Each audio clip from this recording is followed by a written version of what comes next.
as apa tayo toko cuma ini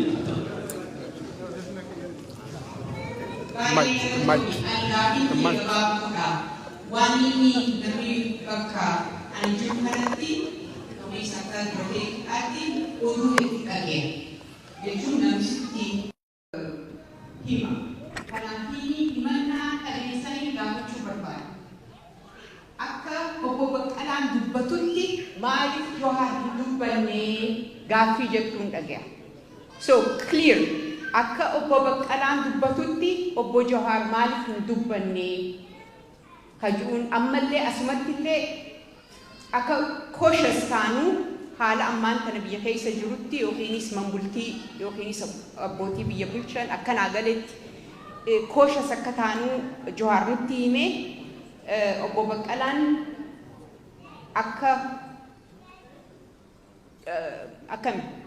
dhugaasaa akkanaan harka je'ee nutti hime kana je'eeti namni hedduu dubbata gaaffiin kiyya Jawaariif anaami garuu waan dhagaheerraa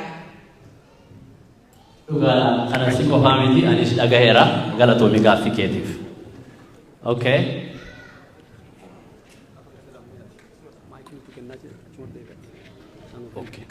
atau ammas abbuma kallachaatiin kenna daqiiqaa ammas daqiiqaa akkuma adde jannat goote daqiiqaa nu gabaabsa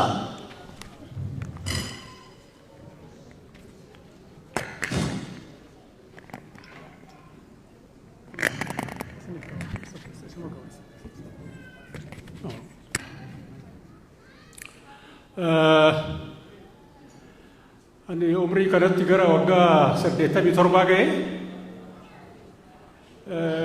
guyyaa tokko gammadee guyyaa tokko boo'e guyyaan boo'ee neesuni guyyaa ilmi keenya gootichi ajjeefame guyyaa Hacaaluu Hundeessaa boo'e namni manguddoo ta'e yeroo kanan boo'u guyyaa kam gammadee yoo naan jettan gaafa isin hidhamtan hin boonnellee innaanelle hidhama jagnaati hidhama goototaati garuu gaafni boo'e gaafa isin lagannaa jalqabdan lagannaa sani gaafa dhiiftan gammade gaafa san kolfe wanni irra goonu martuu wanni irra dubbannu martuu wanni amma godhamu martuu bolseenaa ta'a dhaloonni boruuf akka seeratti kataba waan mishallee haa ta'u waan badallee haa ta'u garuu amma gaafiin kiyya sirraa isin jalqaba maal jetti manguddoo yoo maayittu eenyu du'a haa himu ka qabre eenyu ragaa haa bayu ka arge gara gaafii kiyya seena tokko maa hidhamtan maal balleessanii hidhamtan miidiyaan kijibaa waa hedduu nutti marii waa hedduu dhageenye mee balleessan keessan maali lammaffaa akkamiin hidhamtan akkamiin hiikamtan eenyutu isin hiike firdi beetii isin hiike moo yookiin daddachi abbaa halangaattu lakki maasirjaan qabu jedhe moo pirezidaantii biyyaatu isin hiike moo Mucam ministeeratu duraanuu ana filmaata nan gufachiise fide arra filmaata kiyya argadhe aangoo qabadhe jedhe isin gadi dhiisemu warra waa ta'u manguddoo Oromoo ka abbootii gadaa ka hawwata kadhaa isaaniitti fi warra watasasiin hiikamtammoo mee waan hiikamtanii nutti hima takka lammaffaa yookaan immoo lakki sii hooqnu atillee nu hooqe jettanii baatamoo dhuguma maaliin baatan kana nu ibsa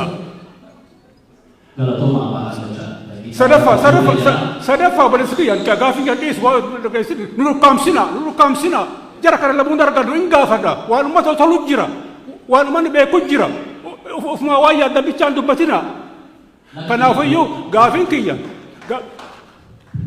kiyya gaafidhaa jirtan ka si wajjin dhaabate ka qaaman dhaabate ka qabeenyaan dhaabate ka bishaan isin obaase esoo dubbisin maa gara biyya alaa dhuftan hin dhooggatamtammoo isin dhooggammoo maa alan bayina ummata san baan gaafatina maan dubbisina isin dhooggan yoo maal taatan sadaffaa namni isin waliin hidhame ka isin waliin hiikame yoo bahee biyya kaaba keessa deemeetiniin faanaan deemee faannoo gurmeessu yoo qindeessu isin ummata keessa maa bahuu dadhabdan Oromoo maa arguu dadhabdan maa laaluu dadhabdan gara boodatti bulisa keenyaa dhiisme osoo mootummaan kuni kafaa'oo afeereetinii waliin haasofan isiniin jedhe waamicha isaa kan fudhattu isin yoo ka fudhatan taate ijjannoon keessan ka waboo qabdan maal ta'a waboon gaafasan ittisa waraana biyyaatti hayamoo humna addaa akka oromiyaatti hayamoo poolisii hayamoo yookiin akkuma waraana dargii faca'eetinii kararra taa'ee akka kadhatu ta'a kanallee deebisaa nuu kenna gara boodatti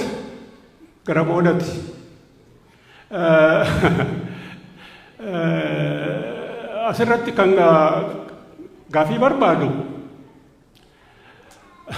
matumaasa tokko irraa bu'amma nama ol ta'etu no namni mana tokko qabu citaa wali haamuu jedhan matumaasa lammaffaati nama lafatti ol ta'etu muka waliin kora jedhanii jarmeewwan Oromoo kun guyyaa kam cogoogiti isaanirra jiru kana qoree kan ofirraa buqqisanii gama tokko ta'anii deeman jettanii yaaddan galatooma. Amma egaa kana booddee seera qabsiisu seerri amma isaanii abbaa keenya wal baay'atu kurtii kanas tajaajilanii umurii kanas isaanii galatooma jennaani mee the blue shirt nama blue yeah right here.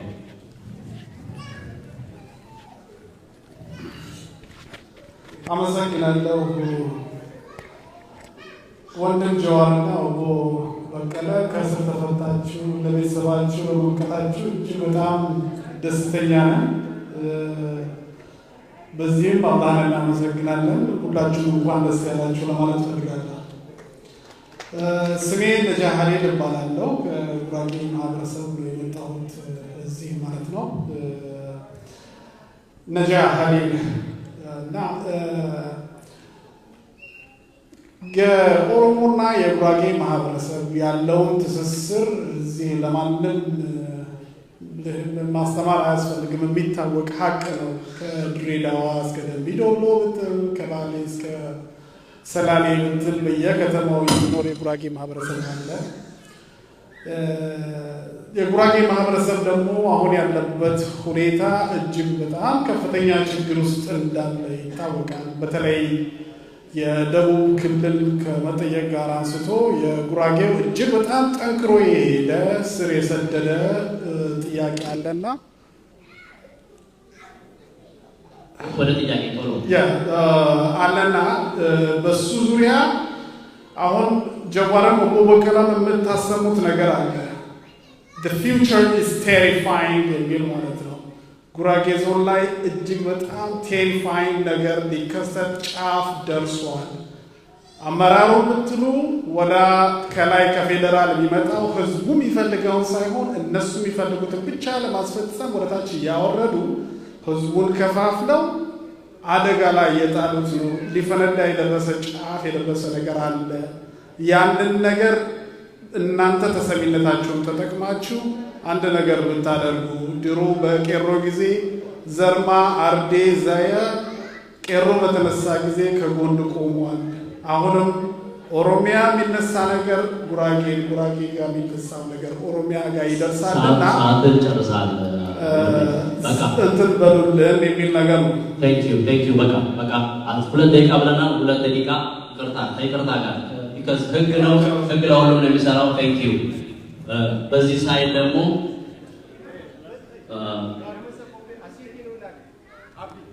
ጫሪ ላይ እንደሱ ይባላል እንደሱ ታና ኦኬ ኖ ማለት ማለት እቺ ጋር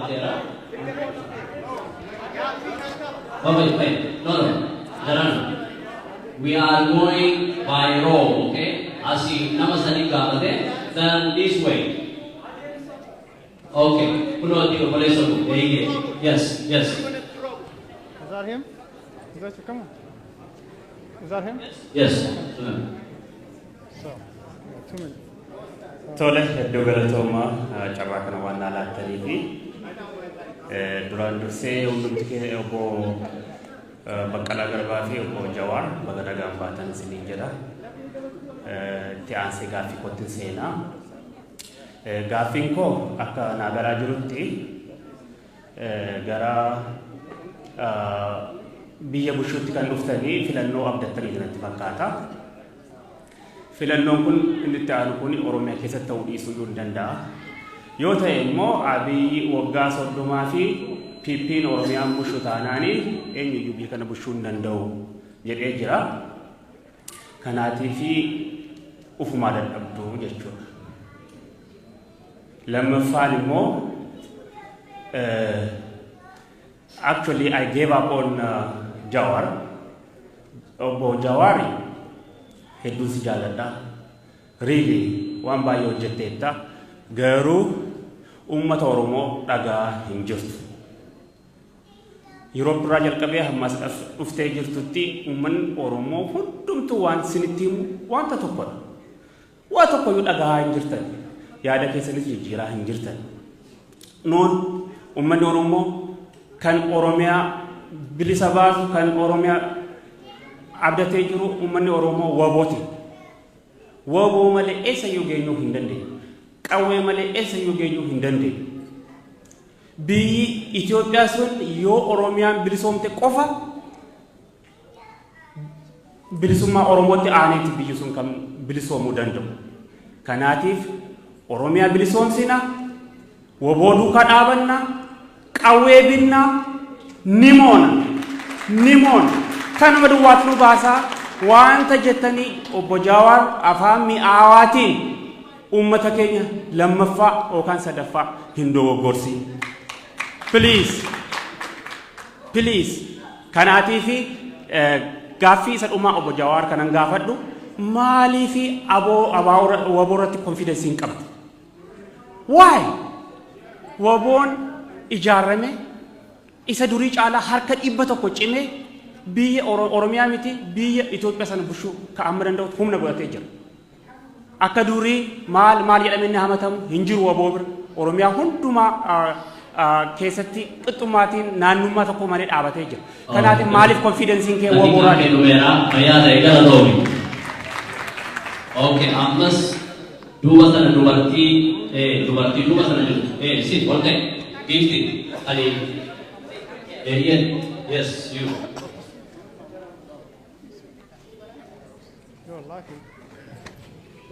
Kana booddee gara deebiitti dhufu achi booddee immoo raamdii qaba. Guddaa galatoomaa warri sagantaa kana carraa kana laattanii jalqaba irratti Waaqayyoon galateeffadha. Warra Waaqa isin gargaaree asiin isin ga'e obbo Baqqalee Garbaa durumaa kaastanii dadhabdanii faamiliidhaan waan hundumaatiin qabsoo kanatti nu jirra akkattanii as geessanii Jawaar atillee guddaa galatoomii baay'ee isin jaalladha. Gaaffii lama duwwaan isinii qaba. Gaaffiin jalqabaa isin kan isin jechaa jirtanii Oromiyaa sanaa Itoophiyaa kana keessatti suphinee wajjin jiraachisuudha jettanii. Dr. Gammachuu Magarsaa kan isaan jedhan interview isaanirraa kan hin dhaga'e Itoophiyaan kun diina Oromiyaati, Oromiyaan kun diina Itoophiyaati wanta jedhamu dhaga'e. So eenyutu sirriidha moo barumaaf jedheenidha tokko gaaffiin koo kanadha. Gaaffiin koo inni lammaffaa waraanni bilisummaa Oromoo yeroo itti qawwee isaa kaasee ummati Oromoos ijoollee kana bukkee dhaabbachaa jiranitti yeroo nuun ijoollee kana gargaaraa jirrutti tuurii galatoomaa kana jettanii dhuftanii amma xinnoo ishee namni gara lamatti socho'uuf dhufeera. Gaafa biyya galtan tuurii kana fixxanii ijoollee kana teessistanii wajjin haasoftumoo marroo teessistanii wajjin haasoftanii gar tokkotti walitti nu fiddumoo akkuma facaane kanattitu akka minaan dhiyyeessaa facaane hafna barabaraan wal lolaa hafna isa jedhu isin gaafachuu barbaadeenidha. Guddaa galatoomaa.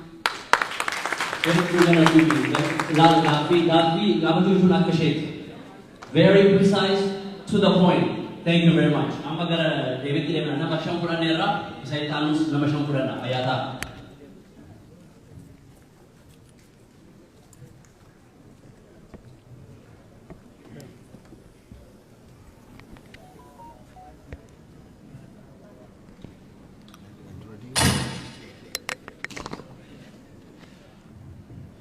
Eshi, maaliif hidhamtanii akkamittiin immoo baatanii jedhanii abbaan keenya asiin gaafataniiru. Nuyi waan hidhamneef hin beeknu gaafa kaane Hacaaluutu ajjeefame boo'icha dhadhe. Kun waan dhugaadha. Galgala dhageenye walii bilbillee akkam goona jennee ganama boo'icha deemnaa reeffasaa bakka maatiin isaa murteetti geggeessina ka jedhuudhaan manaa baane. Manaa baanee garuu wanti tokko nutti dhaga'ama. Wanti nutti dhaga'amu waa inni Hacaaluun nama tokko miti. Amma du'ee akkuma nama dhaqanii waa gatanii ammoo dhaqanii akka gatamu hin barbaanne. Kabaja Oromootu achi keessa jira. Eenyummaa Oromootu achi keessa jira. Bakka inni itti ulfina argatee itti weellisee deeggartoota qabu handhuura biyya isaatii irraa fuudhanii akkuma nama gatii hin qabne tokkotti ammoo du'ee amma fuudhanii yeroo dhaqanii gatan nutti dhaga'ama. Akkamittiin gatama? Wannoon isaa yoo addan baane seerumaan illee hakiimiin illee ilaalee waan isaa yoo hin qoranne akkamittiin gatama dhalli namaa?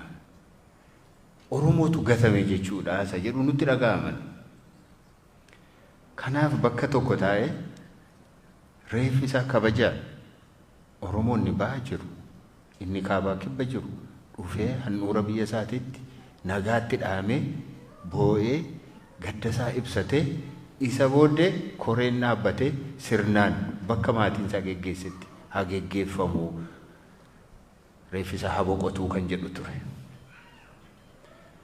Osoo nuyi waa'ee kanaa gungumaa jiru dargaggoonni iyyuu karaa kutanii hin darbu jedhanii deebisnee finnee galma aadaa Oromootti gaafa finnee achi ture guyyaa tokko lama bulee geggeessan haa raawwatuuf jennee achi bira jirru poolisiin dhufeen fudhanna reeffaa nuun jedhan. Maaliif fudhatu jennaan dubbii nutti hin baay'isinaa hin fudhannaa jedhani waan baay'eetu ture isa kana keessa deemuun barbaachisaa miti. Hin fudhannaa jaallattanis jibbitanis nuun jedhan. Kanaaf mootummaa wajjin hin lolannan homaa gochuu hin dandeenye. Fudhatanii deeman. Egaa immoo galla nuti eega reeffa fuutanii deemtanii eega geggeessuu hin dandeenye. Bakka itti geessitanii eega nutti hin himne nummoo gallagaa jennee konkolaataa keenya seennee gaafa deemuuf kaanu asuma turaa nuun jedhan. Turaa nuun jedhanii hiikkadhaa nuun jedhanii eegdota keenya hiikkachiisanii moobaayilii nurraa fudhatanii waan hundumaa meeshaa nurraa fuudhanii qabattoo keenya nurraa yaasanii mana hidhaatti nu naqan. Kanu gaafa ba'u immoo eega gaafa dhannee achitti mana sana eega mana hidhaa seenneeti guyyaa tokko namni waa'ee tokko nuun gaafadhe. Anaan gaaf tokko illee waamanii na gaafataniiru Jawaariin immoo maqaa masaa hin gaafanne akkasumatti maqaa isaa waan beekaniif Jawaar Mahammad jedhanii barreessan malee gaaffii tokko iyyuu hin gaafanne. Gaaffii tokko waa biraa dhiisaati. Akkasumatti hin teenye waggaa tokkoof ji'a ja'a teenye jaarsoliin gaaf tokko ganama dhufan. Dhufanii kun har'a jalqabdanii mootummaan murteesseeraa ba'uuf deemtuu isin baafna jedheera isin hiikna jedheera mootummaan jedhan. Mootummaa maaliif isin dhamaasa ree? Eega nu hiikuu barbaade xalaa barreesse mana murteetti ergee manni murtee suni hiiki jedhee mana sirreessaatti barreessuu duwwaadha. Isinii maa dadhabdanii? Maaliif isin dadhabsiisa mootummaan jenneen? Dhaqaatti maa jennaan dhufnee jedhan. Waan nutti himtan hin qabdanii. Waan haasofnu hin qabnu. Dubbiin dhumaadha. Nu hiikuu barbaade miti. Amma garaa isaatii nu hidhee nu hiikuu barbaade miti. Gadhiisaa jedhee mana sirreessaatti barreessuu malee isinii hin dadhabsiisuun irra hin turre jenneen jaarsoliidha. Kana jedhanii jaarsolii iyyuu lollee jennaan jaarsoliin naqanii waan isaan jedhanis dubbatanis baay'ee quba hin qabnu achi gara ji'a tokko iyyuu nu tursanii galgalma tokko dhufanii kottaa ba'aa nuun jedhan. Gaafa baay'eedhaan bakka itti gallu iyyuu hin qabnu nuyi mana itti gallu iyyuu hin qabnu. Anis mana hin qabu, innis mana hin qabu, Hamzaanis hin qabu, hin qabnu mana itti gallu iyyuu hin qabnu nuti. Lafuma itti gallu mana illee kireeffannaa moo nu obsaa kaa guyyaa akkasii baatu jettanii nutti hin himne jennaan hin ta'u amma deemtu jedhan. Hin deemnu hin baanu hin baatu maleedha. Waan ajaa'ibaati dhugaa isinitti himna. Hin baatu har'uma baatu malee asin bultan. Eeshii eessa bullaa asii baane? Moo nama mana qabu miti. Jennaan hin baatu yoo hoteela ta'e hoteela baasin bulchina malee asin bullu. Hin baatu malee. Akka kanaatiin halkaniin dirqamaan wantooma kenna jala galanii poolisiin nu guguddaan mas gagga'u kun akkumatti lafaa ol nu fuudhanii nu rarraasanii ma nu fuudhanii ba'an. Dhaganii yoo konkolaataa keessa nu ka'an isa dhugaa isinitti dubbanna. Humnaan dirqama waan akkumatti bobaa kana jala qabanii lafa nu hankaaksanii fuudhanii dhaqanii wannoo keessa nu buusan konkolaataa keessa.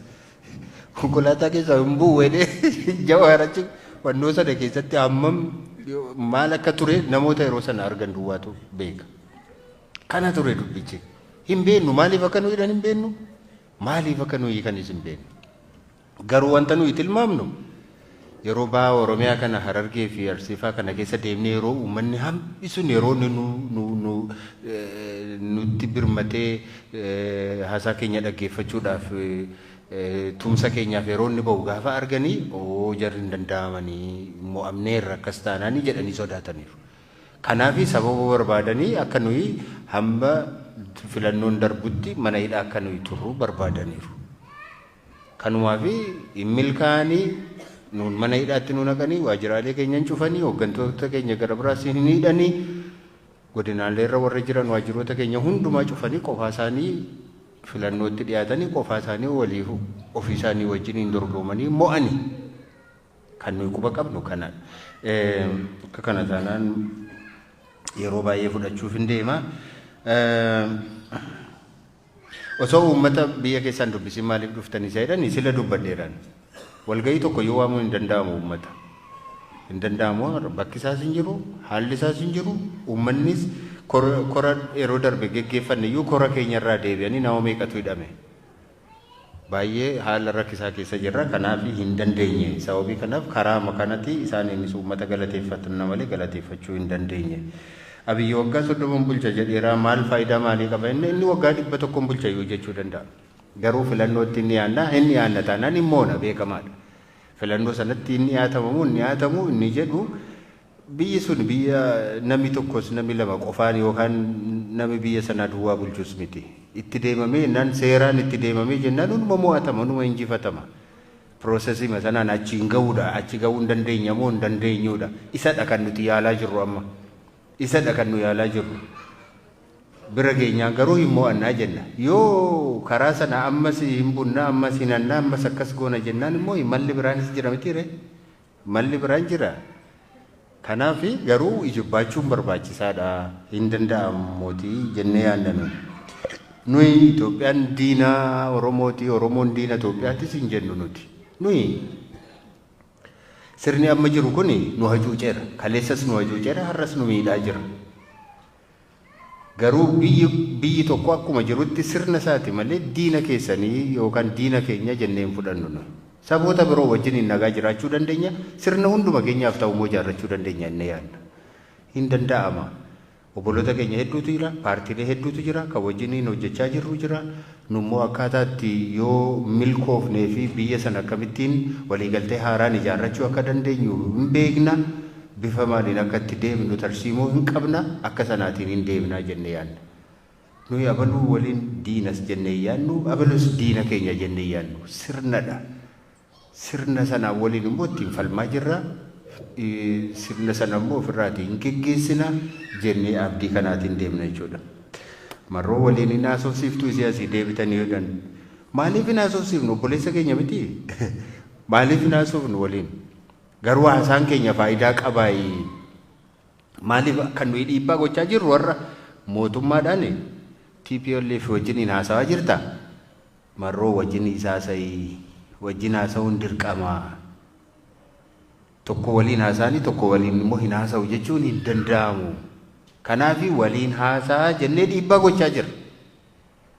Akka lola dhaabanii fi kan nuyi lamaan isaanii irratti kan nuyi dhiibbaa gochaa jirruu fi taa'aatii mootummaadhaan maaltu ijoollee kana bosonatti galchee?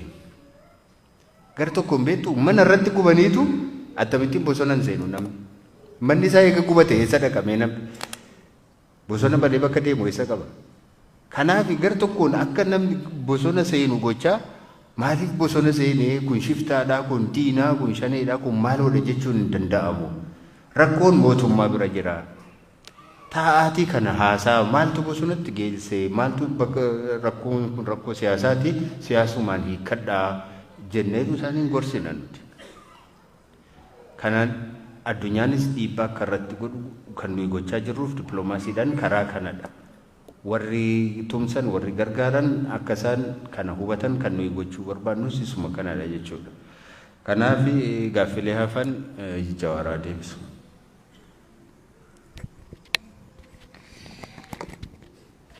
Gaafii Jaanet gaafatte akka obbo Baqqalaatti maal naasofne jettu hidhaan guutii nama gooti beekta.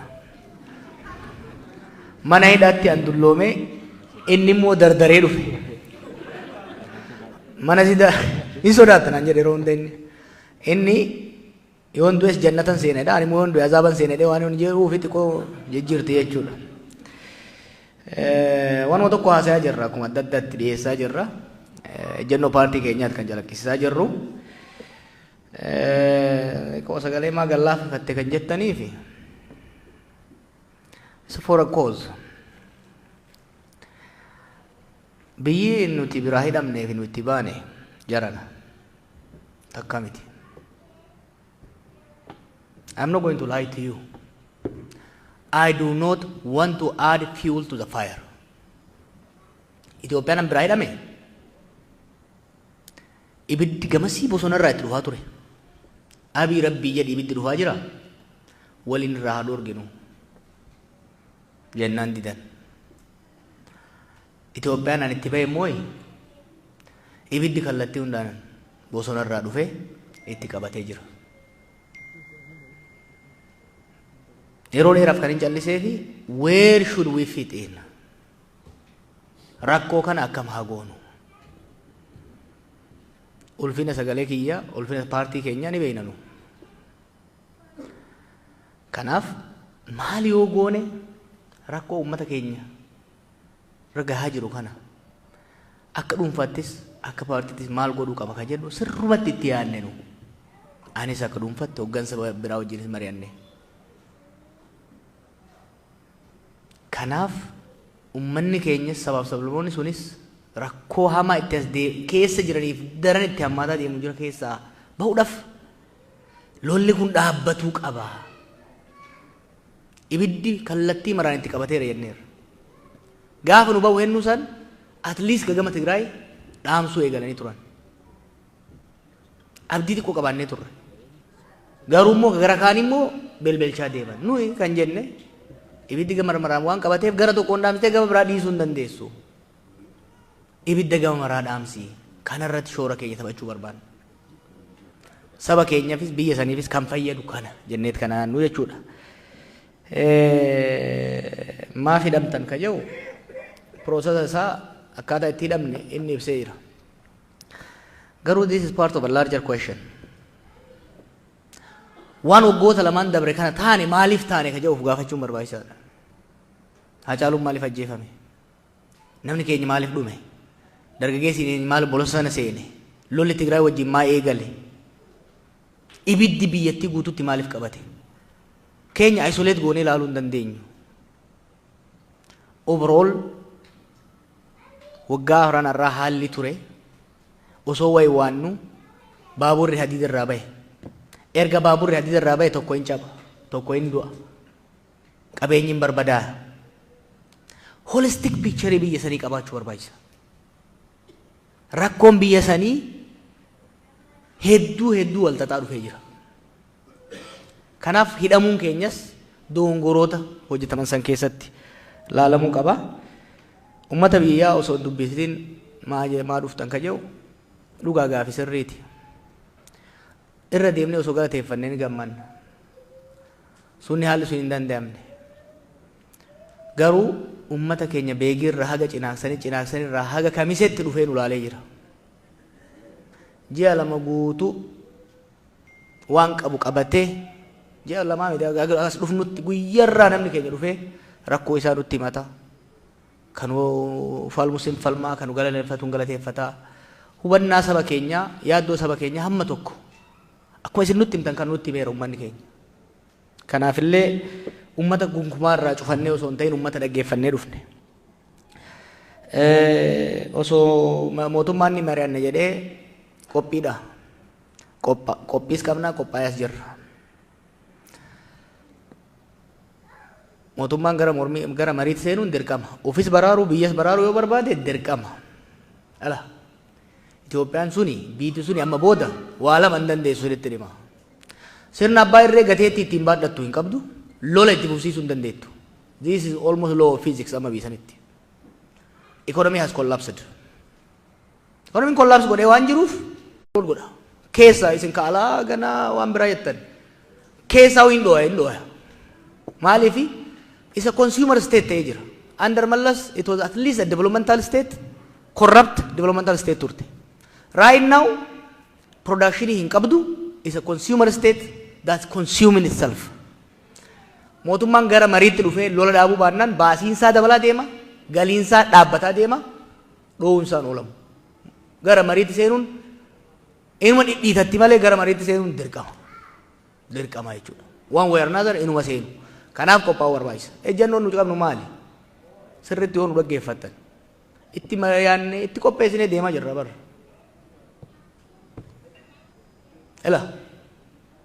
The war politics is over. Politics of war is ending. Politics of peace is coming. Waggoota lamaan sadeen dabre kana keessatti sagaleen Oromoo politics of war keessatti illee absent ture. Politics of peace keessatti illee sagalee Oromoo hambisuudhaaf yaalamaa jira. Kana diidaa jirra jechuudha. We demand a seat at the table. Kana gochuudhaaf kan socho'aa jirru. In a nutshell. Gara humnoota hidhatan wajjin protookoolii bataasaa qaba. Akka amma isin yaaddan kanatti sadarkaa lolli biyya sanii gahetti jaarsummaa abbaa gadaatiin Baqqalaaf Jawaariin jeeluu fi ibsaatiin wali ta'u hin jiru. Amma internationalized ta'ee jira konfliktiin Itoophiyaa keessaa. Is no longer domestic. Is international. Why? Humnoonni alaas baay'ee keessa seenanii jiranii. Konflikti illeen local conflict irraa guddatee full-fledged civil war ta'ee jira. Kana immoo furuudhaaf akkaataa seera qaba. Sirna qaba, principle jira kan ittiin hordofamuu qabu. Third party waliin filatu, venue waliin filatu, steppiidha qaba, truce irraa akkuma amma Tigraayitti argaa jirtan miti. Tigraayitti truce, temporary humanitarian truce, some booda ceasefire, some booda political negotiation jedhamaa deema. Maaltu barbaachisaa? Simultaneous and multi-track process waan jedhamu barbaachisa. Kunis maali? Mootummaan humnoota isaa waliin walolaa jiran kana wajjin adda addatti marii eegala. Akkuma humna TPLF wajjin eegaleen waraana bilisummaa Oromoo wajjis, warra Gambeellaa wajjinis, warra Beenishaangul wajjinis simultaneous but multi-track. Keessatti immoo kan godhamu nuus kan godhamu hin jiraata jechuudha. Dhumarratti yoo biyyi kun kan milkaa'u taate waggaa tokko lama booda sadii booda traakiin adda addaa kun dhufee walitti dhufa. It has become so complicated. Waan laafaa as ga'uu hin qabnetu yeroo ammatti baay'ee xaxamaadha. Dafanii amma lola kan dhaabuu baannaan immoo bara dhufu kanarra caalaa xaxama. Domestic warri biyya keessaa wal lolus lakkoofsi isaa dabalaa deema. Ispoonsarri alaas dabalaa deema. Bakkuma qabatanii gadhiisan illee rakkisuuf deema beektu. Kanaaf protookoolii hordofantu jira. San irratti hawaasa addunyaatti haasayaa jirranu. Ibidda gama tokkoon dhaamsitee gara biraatiin deema. Oromoo waan taaneef waraana bilisummaa Oromoo buleen keenya waan ta'eef miti. It's a matter of practicality. Tigraayitti lola dhaabanii Oromiyaatti lola deemsisuun hin danda'amu. Hin dhaabatu lolli akkasitti bifa sanii. Kanaaf kan push godhaa jirru ከጉራጌ ማህበረሰብ የተነሳው ጥያቄ ክልልነት ጥያቄ ልጅትመት ጥያቄ መሆኑን ፓርቲያችን ያምናል። ነገር ግን አሁን እየተካሄደ ያለው መንግስትም ለመብት ተሟጋቾችን በከፍተኛ ጥንቃቄ መሄድ አለባችሁ። የሀገሪቷ ሁኔታ በጣም ኤክስፕሎሲቭ ከመሆኑ የተነሳ ድሮ የህዝብ ጥያቄ ቨርቲካል ነበረ፣ በመንግስትና በህዝብ መካከል ነበረ። ከደርግ ምናልባትም ከኢህአዴግ ጀምሮ ገዢዎች እየተካኑ የመጡበት ነገር አለ። ህዝባዊ ጫና ሲመጣባቸው ቨርቲካል የሆነ ጫና ሲመጣባቸው ሆሪዞንታል ኮንፍሊክት ይቀሰቅሳሉ። ይሄ ከፍተኛ አደጋ ሊያመጣ ይችላል። ስለዚህ መንግስትም ከዚህ በፊት ሲያደርግ እንደነበረው የክልል ጥያቄ ለማፈንም ሆነ ህዝብ የማይፈልገው መንገድ ለማያስኬድ መቻኮል የለበትም። በተረጋጋ ሁኔታ ህዝብን በሚያሳምን ሁኔታ መሄድ አለበት። ታጋዮችም ሀገሪቷ ክልላችሁ ህዝባችሁ ያለበትን ነባራዊ ውስብስብና አደገኛ ሁኔታ በመረዳት የክልልነት ጥያቄ፣ የዞን ጥያቄ፣ የወረዳ ጥያቄ፣ ሌሎች ጥያቄዎችም በተረጋጋ መንፈስ እንዲሄዱ ካልተደረገ በአሁኑ ሁኔታ ኢትዮጵያ ውስጥ ግጭት መቀስቀስ በጣም ቀላል ነው። ማቆም ግን በጣም ከባድ ነው። ኢትዮጵያ አሁን ያለችው የበጋ ሳር ነው፣ የበጋ ሰንበሌጥ ነው። ትንሽ እሳት አገር ያዳርሳል። ስለዚህ በጥንቃቄ እንዲኬድ ልንጠይቅ እንፈልጋለን። ወጋ ሶዶማ ሲምቦልቹ በርባደን ጋፊ የዱፊ ረቢ ከሰ ጅራ ደጋፊን ጋፈ ቀሮኒ ቀብሶ ጋፈ ነው ኩማ ለማ ዲደመቲ ሲርና ሰንቡሱ ደምኑ ከሮራ ባፈን ነው ጀር ወጋ ሸንታው ቡልቹ ከሮራ ባፈታ ቱረን እስሉ ፉሊሽ ቢየሰኒት ወጋ ሶዶማ ነሚ ተኮስተ የፓርቲን ተኮነን ቡልቸደ ከራም ደመን እንጀራናን ወጋ ሶዶማ ወንቲ ቡልቻኑ እንጅራቱ ሰንተና ወራ ቡልቹ ምቲ ወሪ ወንቲ ቡልቻኑ እንጅራቱ ታምኒ አካሲ ታው እንደው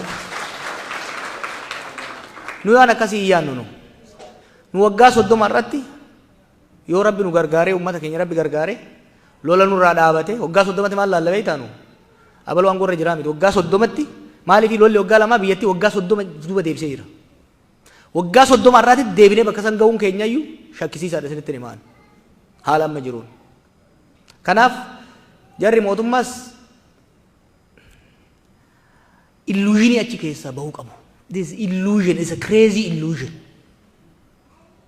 Halli qabatamaan biyyi sun keessa jiru waan hawwii akkasiitiif nama fiduu miti. Warra isaan duraatirraa barachuu qaban badii ofiitiin makaraa isaan fidan ofirratti uummata ofiitirratti ilaalaa. Keenyas kanarraa of baratanii deebi'uu qabu. Jawaar uummata Oromoo dhagaye ka jetteefi nan dhagaya bar. Sis nan dhagaya, kaffallaa keetis jiru nan dhagaya, ofis nan dhagaya. Garuu waan si gammachiisu sitti himuun. Kaati jettus dhagaye, ka uummanni biraa jedhus dhagaye, waan hin barnootaan qabu, waan hin muuxannoon qabu laaleetiin madaalchisee waan saba kanaaf biyya kanaaf ta'u jedhu hima. Kun si gammachiisuu dhabuu danda'a. Ani garuu si bashannansiisu as hin jiru. Ani ela dhiisa harka dhiisa ummata miliyoonaan baasee jira. Hin danda'amu osoo jedhu qabatamaan hojii hojjedhee agarsiisee jira. Ani faaruu hin barbaadu faarfamee nagayee jira. Bakka amma jirutti umriin amma jirutti yoomiin du'aa isaa hin beeku. Sadarkaa amma jirutti qeeqa sodaadhee balaaleffannaa sodaadhee waan ummata kana qilee hamatti galchu hin lallabu'an. Ani waan meeqa keessa dabreera. Waan nan hojjedhe jedhu waan hin baradhe hojitti raawwadhee osoo agartan hojjedhee agarsiiseera. Hojjedhe gaafsanillee osuma akkanatti mormamuu bar hin beeytanii miti. Reefu girmaan jee ture gaafa biyya kana dhufu OPDOtu ergeedhan. Duula meeqa godhame. Waan tokko madaa odoo kaasuu baanne. Diinoo gaafa Stanford University seenee waan tokko barreessuu eegalu hayyoonni Oromoo 20 wayi ta'an akka Stanford irraa ari'amuuf abbaan isaa nama fixaa jira. Abbaan kiyya bar qaata du'e barreessanii turan bar. I never took it personal and I don't take it personal. Waaqi rabbi hoggaana uumuu saba kanaaf waa buusi jedheeti. Hamma danda'e buuseera. Gara fuulduraas karaan itti amane warra waliin amannu wajjin hojii qabatamaa saba kanaaf ta'u ummata hin dhaggeeffanna. Ummata irra deemnee hin dhaggeeffanna. Garuu Waan popular ta'e qofa. I was a populist. I've done it bar. I know how to do it. Halli qabatamaan Oromoo fi Itoophiyaan keessa jirtu garuu populizimiin hin hojjetu. Populizimiin Abiyyiin bakka geessi agartanii jirtan. I will tell you.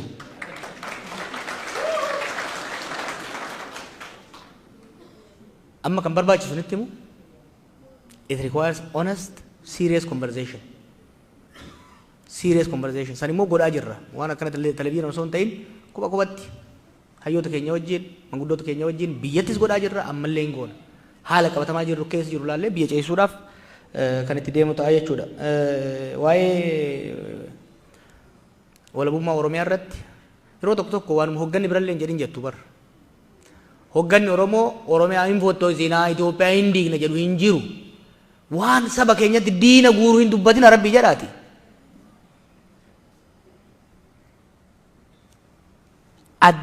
Even the farthest left qabsoo Oromoo keessatti ummanni Oromoo hiree isaa ofiin akka murteeffannu aangeessina jedha malee hin diignaa hin fottoksinaa. This is negatives. Nuyi garuu akka kaafaa'utti paartii dhalu. Gaafan aktivistii ture humna gama maraa jiru qabadhee deemu waan hin qabuuf veeg ture ejjennoon kiyya. Garuu hoggaan paartii seenu ejjennoo clear ta'ee paartii qabuttan seene. Nuyi Itoophiyaa tokko taate ta federaalawaa taate sabni Oromoo fi saboonni biroo ittiin of bulchan biyya immoo waliin bulchan jaaruu barbaanna. Ejjennoon keenya veeg ta'uu hin danda'u. Kan hoggaa jennu garuu ummataa murteessinee humnaan irratti feena miti. Yaada faallaa jiru sun bilisummaa qabaachuu qaba, kabajamuu qaba. Ejjennoon nuti Oromoof qabnu kan Tigraay irratti qabnu tokkuma. Biyya Itoophiyaatiif sablammoota Itoophiyaatiif wanti gaariin sirna federaalawaa dimokiraatawaa ta'e kan sabaaf sablammoonni itti of bulchan jaaruu jenneeti kan amannu jechuudha. Ka maaliif tuur kana yeroo ammaa gootan rakkannee bara. Yoo achi turre maaliif nurraa turtan maan dhufnee jedhama. Yoo dhufnu immoo maa dhuftanii jedhama. Ilaa isin yaanne isin dubbisuu barbaanne tokkoffaa yaada qabnus dhiyeeffachuu barbaanne kanaaf dhufne. Ka waboo wajjin nuyi waboo gargaaruu hin dandeenyu.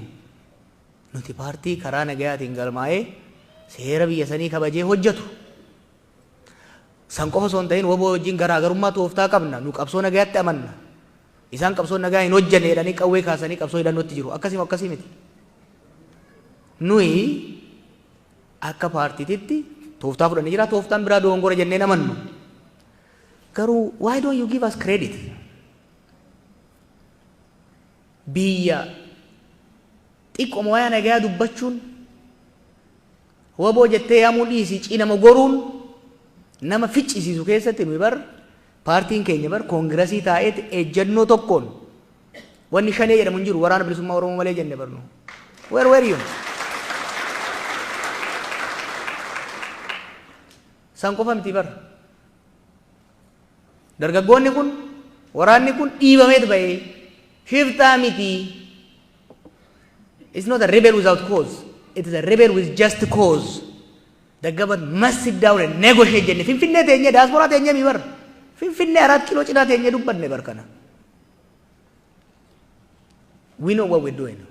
Garuu warri waboo deeggarreettan akka ijoollee san hin miinetti of eeggannoo godhaa. Because we know what's going on. Hin qoqqoodinaa ijoollee isinitti himna. Walitti hin naqinaa. Leave them alone.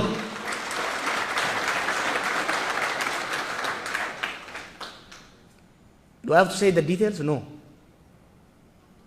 Waan hojjetamu ala kanatti eega dhufne waan agarre baay'ee jira. Waan nama qoqqoodu. Waan nama lubbuu fi kennee jiru gartuutti qoqqoodee wal ficcisiisuudhaaf shira mun beeyna bar. Ta'a keessaa kana. Nu miti kan ijoollee san miidhaa jiru. Nuyi hamma humna keenyatti hojjechaa jirra. Namni hojjetu waliin lolu kataa'ee odeessuuf nama walitti naqa. Isinitti hima.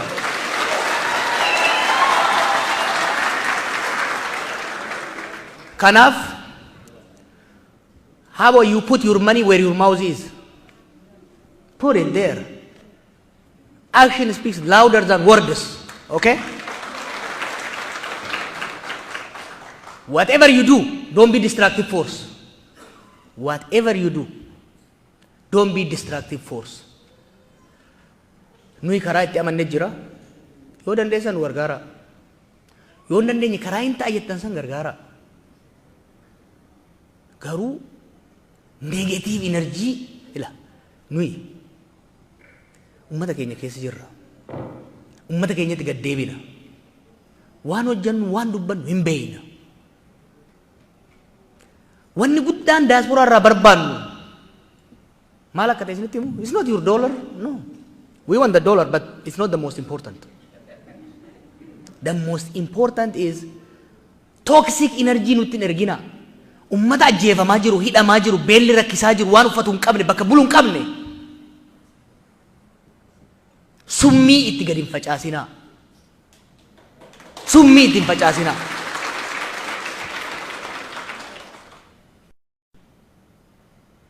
Show your love for Oromumma. Show your love for your brother and sister.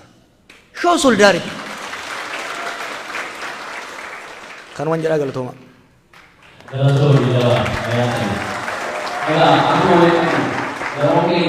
Officially over, but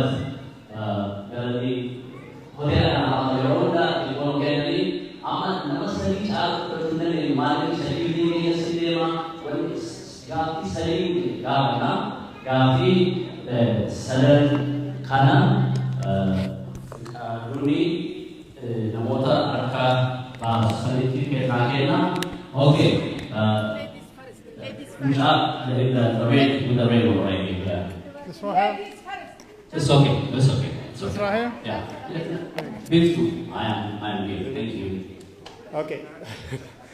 እሺ እግዚአብሔር ይስጥልኝ ታምሩ ሁሊሶ እባላለሁ ከጀዋር ጋር እንኳን ወደ ጥያቄ ኦኬ ጉድ አይ እንደው አፋን ኦሮሞ ምን ያህል ከባድ እንኳን እንደሆነ አይ ልግለጸው ብዬ ነው 3% እንኳን እስካሁን አላልኩም የተቀመጥኩት ለጥያቄ ነው ሰው ጥያቄ እንደ ድል ስለሰጠኝ አመሰግናለሁ ጃዋር ቅድም ስታንሳ የሰማሁት አም ቴሪፋይድ ኦፍ ዘ ፊውቸር እሳቱ ላይ ምንም ፊውል ለመጨመር አልፈልግም ስትል ነበር ምን ፊውልስ አለ እሳቱ ውስጥ አይደለችም ወይ ሀገሪቷ የሚለውን ነገር እንድትመልስልኝ እፈልጋለሁ ገደል ጫፍ ላይ የቆመ ሁለት እግሯ ወደ ፊት የቆመ መኪና አስመስለህ ያቀረብከው ሜታፎር አለ እሱ ላይ እኔ አሁን ገደል ውስጥ ገብታለች ሀገሪቷ ባይ ነኝ ሹፌሩን እናግዘው የሚል አቋም አለ ሹፌሩ የኛ ስለሆነ ምንም ይሁን እናግዘው ነው ወይስ እቺ መኪና ለመውጣት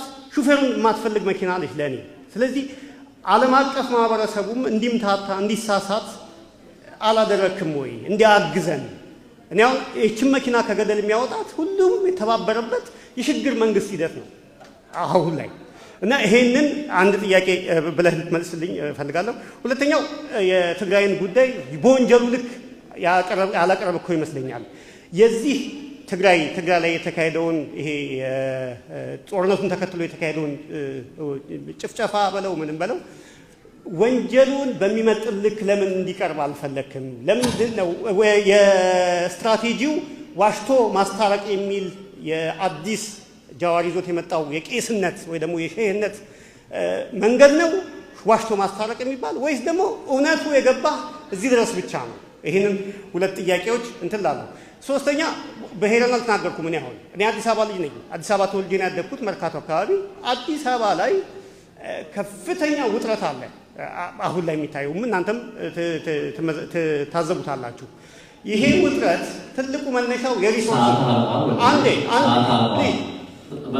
አስተር ሰከንድ ሰጣን ጨርሶ ለኦቦ በቀለም አንድ ጥያቄ ነበርኛ ኦኬ እሺ የአዲስ አበባ ጉዳይ ሊልበትና አዲስ አበባ ላይ ፌርነስ ማህበራዊ ፍትህ ፖለቲካዊ ፍትህ የኢኮኖሚ ፍትህ ህብረተሰቡ እዛ ተወልዶ ያደገው ይፈልጋል አሁን ላይ በከፍተኛ ጫና የወዴድ ወመኔዎች እየተጫወቱት ያለው ካርታ ይሄንን ነው ይሄንን ወደ ፌር መንገድ ለማምጣት ምን ተወጣ?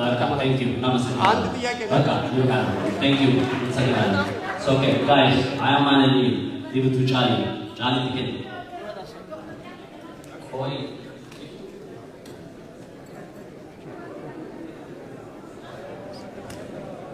Galatooma carraa kana argachuu kootti sila abbaa biyyaatu mana isaa keessatti sagantaa akka qabutti gaaffiif deebii godhaa Itoophiyaan asumarratti eegadha jechuudha. Kaayyoon Oromiyaan du'aa jiru sabni Oromoo biyya isaa kan inni gochuuf qabsoo gochaa jiru biyya Oromiyaa gadi ijaarrachuuf kan nu ajjeesaa jirus kan galaafachaa jirus akka lammii lammataatti saba keenya kan nu ilaalaa jirus ammas Itoophiyaadha. Itoophiyaan kun jiraata osoo jirru Kiristinnaa kaasaa jirti. Uummata Oromoo lafa keenyaaf qabeenya keenya irratti taphachaa jirti. Kanaaf asuma teenyees waa baay'ee taajjabne waa baay'ee argine. Akka isheen nurratti olaantummaa argisiiste Amaariffaanii jechuudha. Dhaggeeffadha. Ani son Amaariffaa osoo ta'e kabaja guddaa olaantummaa guddaa saba kanaaf laatama jechuudha. Garbummaan kanarraa eegan. Kanaaf furmaanni kana ta'uu danda'u kan deebisuu danda'u karaa nagaa keessan miti arras karaa dos dubbadheera waraana bilisummaa Oromoo maallaqa keessan funaannataniitu galatoomaa tuuriis argineerra sabni keenya keessumaa Wallagga irratti Gujii irrattis argaa jira haati keenya bu'aa jirti sabni keenya du'aa jira galaatafamaa jira kan ammoo obbo Baqqalaa Raagaadhaan rabbi isaa eebbisu jiraadhu akka ilma tokkootti haadha keetu abbaa kee waan isaan salphatan argaa jirtaati jechuudha. Kanaaf si hukumti kan addanaatee akka sakarramu kan taasise hawaasni keenyi obbolaan durbi keenyi maal akka ta'an argaa jira. Kan nu galaafachaa jiru ammas mootummaa kashalabbee hattuu sobduu opiidiyooma kanan kan nu salphise waan biraa miti itti saalfachuu dandeessu opiidiyooma xirooftuu kanatu saba kana salphisiisee akka lammii lammataatti nu godhe Jawaar Mohammed Jawaar si jaallata Oromoonii nuti hundumti keenya akka ilma Oromoo tokko si jaallata garuu warri si dhukumas naa obsaa gaaffii lama si gaafadheen xumuru galma siyaasaa yookaan akka poolitikaal goolii kaafaa'ootti Oromoon akka maal gonfatuufidha. Hireen isaa Oromoo. Daqiiqaa fi keeffiti sa'aatii kennumeera daqiiqaa fi keeffiti. Okay. Naa obsi Amaariffaan siyaasa naa obsuufi maal gaafatuufi isin hireen uummata Oromoo murteessuu irratti Itoophiyaa keessatti Oromoon akka qabsaa'u hiree isaa murteeffatu immoo situ nu murteesse akka Itoophiyaatti jalatti fudhannee ameen jennee jiraachuu fi fudhannamoo akkami kun ifa nuuf ta'uu danda'a. Hiree murteeffannaa uummata Oromoo murteeffatamoo sintu nu bakka uummata Oromoo 60 miliyoona 60 kan sintu nu murteessa. Please, Charlie, please, bakka taa'aa Charlie, security, please. Please, Charlie. Kabaja sii kenneera. Namni baay'een harka baasaa jira. Mana kana kabajaatillee. Fakaaduu. Take the mic away. Please, security help us. Please. Gaafii tokko. Sabat, okay. Jalana. Guys, okay. Wanta kana kan mana juga doa ana. Charlie, you are done. Thank you. Turn off the mic, please. Mic it on. Thank you. Dr. Jaltu, Gafi Kabdiasi, give it to Dr. Jaltu. Thank you.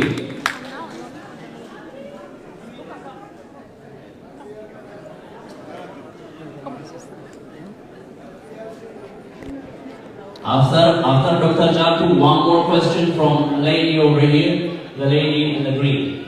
Yeah. Duraan dursee waaqa yeroo kana iddoo kanatti nu duraan dursee waaqayyoo iddoo kanatti walitti nu qabee fi galanaa ta'uu keessumaa obbo Baqqalaaf Jawaar Mohammed ijaan sin arguu keenyaaf galanni waaqa haa ta'u. Otuu gaaffii koo inni dhiyeessin dura intala qeerroo kanaa akka isheen yaada ishee dhiyeessachuu laadhaa fi maayikii ishee boodaan koomon hin dhufa. Akkam jirtu maqaan koo Rukaadha. Durata Oya DC. So my name is Ruka. I promise I'll keep this short, guys. My name is Ruka, and I'm the president of the Oromo Youth Association here in DC, and I am very honored to be here representing the youth in my community. I would first like to start by thanking you for your plight of your people. It is truly inspiring to see you here today after the numerous obstacles you've encountered while representing your people and standing for your cause. Earlier in your career, you created a prominent media outlet, OMN, which provides the underrepresented and stifled community with a voice.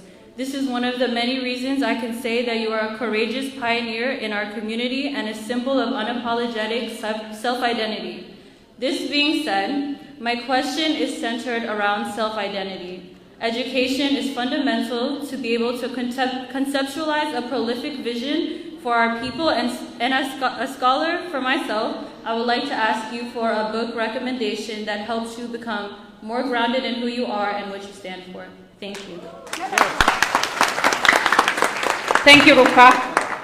This is a good segue to my question. As you can see, Oromo women support each other very well. One thing is lacking in Oromo politics is women is not represented well. On your recent party election, I have not seen a single Oromo woman appointed to a leadership position. Why is that? It's not that we don't have educated and capable Oromo women, or is that they're not interested? My next question is, Ethiopia is broken beyond what I can describe it, especially in the past 4 years.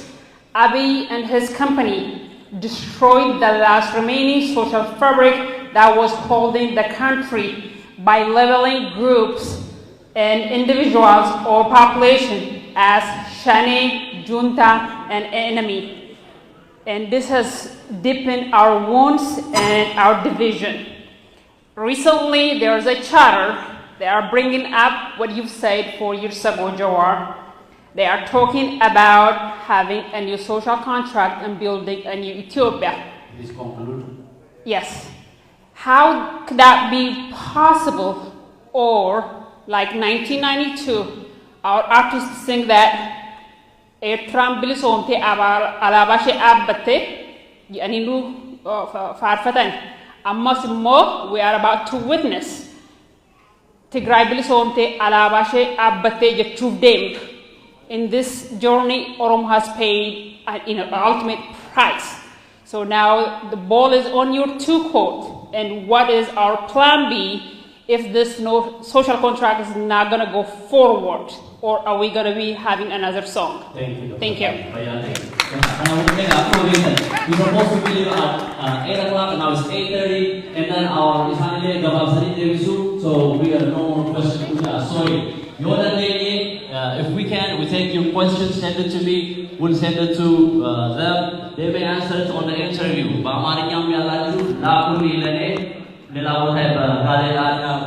Hopefully, thank you.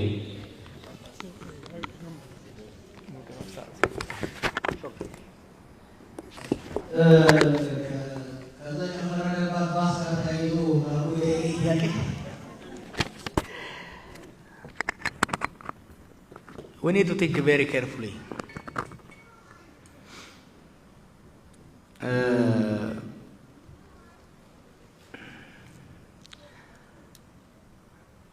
የችግሮቹ ውስብስብነት አብይ ብቻውን ሊፈታው አይችልም።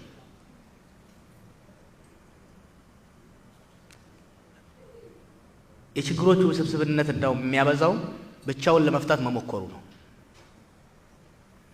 የዛሬ 4 ዓመት እድል ነበረው ለማድረግ። አሁን የተዋናዩ ብዛት የውስጥም የውጭውም ተዋናይ ብዛት የማህበራዊ ኢኮኖሚያዊ ሴኩሪቲ ክፍተቶች ስፋት የሁሉን ተሳትፎ ይጠይቃል። የገዢው ፓርቲ ተሳትፎ ደግሞ አሁንም ከፍተኛ ነው። ስለዚህ ገዢው ፓርቲን በማግለል ባሱን ከጫካ እናወጣለን የሚለው የሚያሰራ አይመስለኝም። እኔ ኦነስት ነገር ነው የምነግራችሁ። they have to be forced to be part of the solution. They don't have to be begged. Situationu demand ያደርጋል። አሁን ምንም ደግሞ አማራጭ የላቸው። የኢኮኖሚ ኮላፕሱ የተለያዩ ነገሮች የነሱን ተሳትፎ ይጠይቃል። ግን አሁን እንደሚሉት 30 ዓመት እንገዛለን እንደዚህ የኢትዮጵያ ብልጽግና በእነሱ ስር እየመጣ አይደለም። የኢትዮጵያ መከራ ነው የመጣው። The best Abiy can do for Ethiopia is in the war. Legacy መታወስ ከፈለገ አብይም ብልጽግና በዛ ሀገር ውስጥ እስካሁን ያደረሱትን በደል እስካሁን ያመጡትን ቀውስ የዛን ህዝብ መካስ ከፈለጉ ጦርነት ማቆም ግዴታ ነው። ጦርነት ካቆሙ አትሊስት ሌሎች ችግሮችን ለመፍታት እንችላለን። ካልሆነ ግን ያጥፍቶ ጠፊ ፖለቲካ ነው የሚሆነው። እዛ ላይ ማበረታታት አንፈልግም። የሽግግር መንግስት ሌላው ተያይዞ የሚመጣ ነው። የዛሬ 4 ዓመት ስለ ዲሞክራሲ ነበር የምናወራው። አክቹአሊ የዛሬ 2 ዓመት ስለ ትራንዚሽን ሮድ ማፕ ነበር የምናወራው። አሁን ስለ ትራንዚሽን ሮድ ማፕ ማውራት አልችልም፣ እኔ አልፈልግም። ምክንያቱም ወደ ኋላ ሄደናል። አሁን የፒስ ሮድ ማፕ የሰላም ሮድ ማፕ ነው የሚያስፈልገን። ሀገሪቷን ከገባችበት ብዙ ጦርነቶች አትሊስት ሲዝ ፋየር ከተደረሰ በኋላ ከፒስ ሮድ ማፕ በኋላ የሽግግር ሮድ ማፕ ይመጣል። ግዴታ ነው ወደዛ መግባት። አቮይድ ሊያደርጉት አይችሉም። ተመርጠናልና እንደዚህ ዳዝንት ወርክ። ስለዚህ የፒስ ሮድ ማፕ ሊኖራቸው ያ ደግሞ የነሱ ብቻ ሳይሆን የሁላችንም ኮንትሪቢዩሽን ያስፈልጋል። ከዛ ፒስ ሮድ ማፕ ውስጥ የመጀመሪያው መሆን ያለበት በትግራይም በኦሮሚያም ያለውን ጦርነት ሲዝ ፋየር ላይ መድረስ አለባቸው። መልቲ ትራክ ቅድም በኦሮሚያ ስገልጸው ነበረ። መልቲ ትራክ የሆነ ከትግራይ ጋር እየተደረገ ያለው ድርድር ሳይመልቲነስሊ ከኦሮሚያም ጋር ኦሮሚያ ካሉ ኃይሎች ጋርም በኒሻንጉል ካሉት ጋርም ማድረግ ያስፈልጋል። እነኚህ ትራኮች አንድ ላይ ሄደው ሜቢ year 2 years from now አንድ ላይ ይመጡና ናሽናል የሆነ ሮድ ማፕ ራሽናል የሆነ ኔጎሺዬሽን ውስጥ መግባት እንችላለን። ፕሊዝ አሁን ያለው ነገር ቲዮሬቲካል አይደለም። ውጪም ያላችሁ አክቲቪስቶች እንደ ድሮ አትዩት። በጣም ኮምፕሊኬትድ ዌቭ ኦፍ ኮንፍሊክት እየተፈጠረ ነው እዛ ሀገር። የተዋናዮቹ ብዛት ከ2 ዓመቱ ስናይ አሁን በጣም በዝቷል። የዛሬ ዓመት ደግሞ ይሄን ጦርነት ማናቆም ከሆነ የዶሜስቲክ ተዋናዩም የኤክስተርናል ተዋናዩም እየጨመረ ነው የሚሄደው። ተዋናዩ በጨመረ ቁጥር ውስብስብነቱ እየጨመረ መፍትሄ ለማምጣት እያስቸገረ ነው የሚመጣው። የትግራይ ወንጀል አሳነሳችሁት፣ አላሳነስ ነው። እኛቸው እጃችን በካቴና ታስሮ ፍርድ ቤት ቆመን አንሰማም። ይሄን ፍርድ ቤት አንሰማውም። የትግራይ ሴቶች እየተደፈሩ የትግራይ ህዝብ እያለቀ አንሰማም ይሄ ፍርድ ቤት ብለን እኮ ረግጠን የወጣን ሰዎች ነን። we are principled in our stand። ነገር ግን አሁን ተነስቶ የሚነሱ ነገሮች አሉ። ለማሳነስ ሳይሆን ችግሩ ትግራይ ላይ ብቻ አይደለም ያለው፣ ተስፋፍቷል። አማራ ክልል ላይ ከፍተኛ ጉዳት ደርሷል። አፋር ላይ ከፍተኛ ጉዳት ደርሷል። ኦሮሚያ ውስጥ ከፍተኛ ጉዳት እየደረሰ ነው። ቤኒሻንጉል ውስጥ ጉዳት እየደረሰ ነው። ቅማንት ላይ ጉዳት እየደረሰ ነው። ስለዚህ ሆሊስቲክ የሆነ በነገራችን ላይ አይሶሌትድ የሆነ የትግራይን ጉዳይ በአይሶሌትድ መልኩ ለማያዝ ይፈልጋል መንግስት። ስህተት ነው ብለን ነው የምናስበው። ኮምፕሬሄንሲቭ የሆነ ሀገራዊ የሆነ መፍትሄ ካልታሻ በስተቀር የትግራይንም ህዝብ ይጎዳል። ትግራይ መሰረተ ልማቱ ወድሟል። ያ መሰረተ ልማት መልሶ ለመገንባት ትግራይ ብቻ ተኮር ፖሊሲ ሊያስኬድ አይችልም። ሀገራዊ ፖሊሲ ለውጪዎች የምንላቸው ምንም እንደብቃቸው ነገር የለም። ሀገራዊ ስትራቴጂ ሊኖር ይገባል። ኮምፕሬሄንሲቭ ፒስ ፕላን ሊኖር ይገባል። ከዛ ጀምሮ ሲስፋየር ጀምሮ ሪኮንስትራክሽን ሪኮንሲሊዬሽን እያልን እንቀጥላለን። ስለዚህ በዛ ነው መታየት ያለበት እንጂ የትግራይን ለማሳነስ ስለ አፋር ስንናገር፣ ስለ አማራ ስንናገር፣ ስለ ኦሮሚያ ስንናገር የትግራይን ለማሳነስ ሳይሆን የችግሩ ውስብስበትና ጥልቀት ለማሳየት እንደሆነ ነው። የአዲስ ማህበራዊ ሶሻል ኮንትራክት ያስፈልጋል። አዎ፣ ምክንያቱም ከአመሰራራቱ ጀምሮ አሁን የምናያቸው ችግሮች በኢህአዴግ ጊዜ መለስ ብሌም ይደረጋል፣ በመንግስቱ ጊዜ መንግስቱ ብሌም ይደረጋል፣ አሁን ደግሞ አብይ ብሌም ይደረጋል። yes there are big problems የሀገሪቷ ችግር ግን ከስር መሰረቱ እየተንደባለለ እየተወሳሰበ ነው የመጣው። ስለዚህ ጦርነት አስቆመን አዲስ ማህበራዊ ግንኙነት መደራደር አለብን። አዲስ ሶሻል ኮንትራክት ሊኖረን ይገባል። ምን አይነት ሀገር ይኖረን? ምን አይነት ኢኮኖሚ ይኖረን? የስልጣንና የሀብት ክፍፍያ በምን መልኩ በድርድርና በስምምነት መሆን መቻል አለበት። አለበለዚያ እንትን ነው የሚሆነው። የኛ ሰው ስልጣን ላይ ስላለ ሪሊ ኦሮሞ በዚህ ይታማል እንዴ?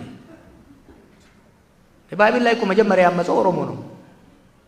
ሌላው ሲያጨበጭብ እኮ ያመፀው መጀመሪያ ኦሮሞ ነው። እኛ እኮ ነን ተረኛ እየተባልን እንወቀሳለን እንጂ የመጀመሪያው ብትር ያለፈው በእኛ ላይ ነው። መጀመሪያ የተቃወመውም የኛ ነው።